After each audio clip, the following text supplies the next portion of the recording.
in terms of working class people just trying to earn a living, trying to keep a roof over their head and pay their bills and provide their families. You were quoted as saying that we've had a massive exodus of middle class in terms of 150,000 individuals left the city in middle class in 2006.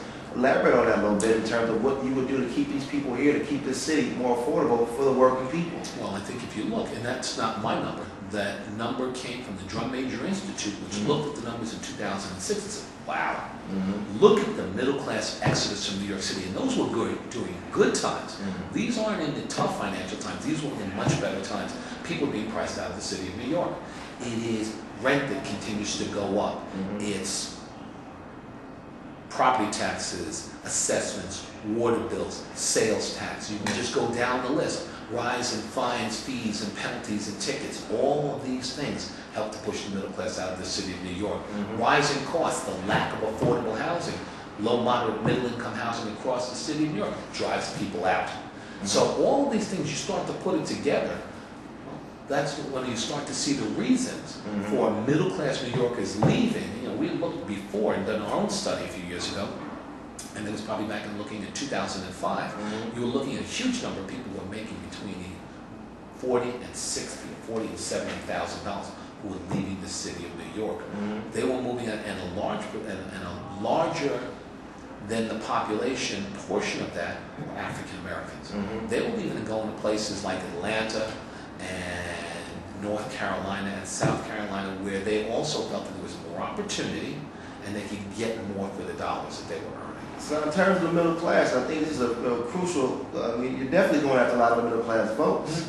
And it's a crucial part of the election, because if these individuals are leaving the city and they're that discouraged in order to leave New York altogether, then how can you get them motivated enough and actually come out to the polls and actually vote? If they're discouraged to move, how can they be encouraged to vote? Well, there's still so many middle class people who are still here, and they want to stay here. So this election is really about the future of New York City. Is it going to be a Mike Bloomberg city that is focused on wealthy New Yorkers and Wall Street and big corporations?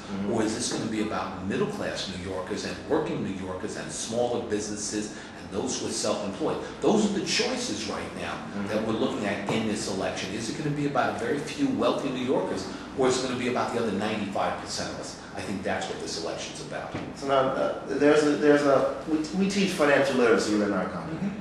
And financial literacy and fiscal responsibility, as far as I'm concerned, is one of the major pieces that could have saved this economy from going under. If people would have known about how to purchase homes responsibly. Even on Wall Street, corporations not using basic fiscal responsibility in terms of how they run their corporations. There's an office that formed under Bloomberg administration called the Office of Financial Empowerment. And you know, it's one of the first offices formed, but one of the major pieces of the problem with this office is that they have low turnout. They're putting city funds in something. I've heard cases where they might have 2 or 3 individuals at a time at particular workshops. It seems as if a lot of those who even work there, it's just very unfamiliar with. I mean, I can't say we always have problems getting our people to come out to our financial literacy workshops.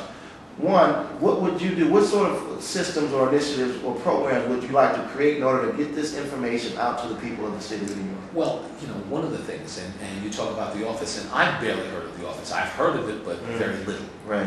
Well, if you're going to attempt to talk to the people of New York City about financial literacy, and this office that's been created really has a focus on poor New Yorkers, then you need to branch out just past, you need to be creative and inventive. We were working with the FDIC a few years ago, and we went to, it was kind of a program called Training the Trainers. We worked with those in the faith-based community. They came in, we worked along with them to help train them in financial literacy and others. They went back to work and teach others. It is in being creative and understanding, well, everybody may not come to you. You have to go out to them.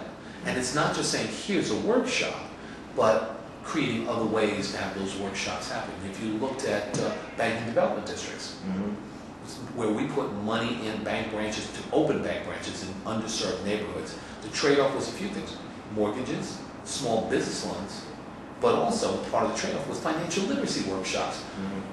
And then I've always been a believer that we should have financial literacy classes in our high schools to talk about credit, to talk about savings account, checking accounts, using banks. Right now, one of the things that, and I understand the necessity for, but one of the things that makes me crazy, check cashes. Right. And I understand the necessity, but there, you worked in a week. Here's your paycheck. Now you take your paycheck, go to a check casher and have to pay to get your money. Exactly. There's something wrong with that. Right. So this is in realizing financial literacy isn't just sitting there and saying, here's an office and doing a couple of workshops. It's reaching out to people. It's understanding that, you know something, maybe we need to do that class for all of our high school seniors or all of our high school juniors and seniors, along with a couple of other things, and tie those together. What would you say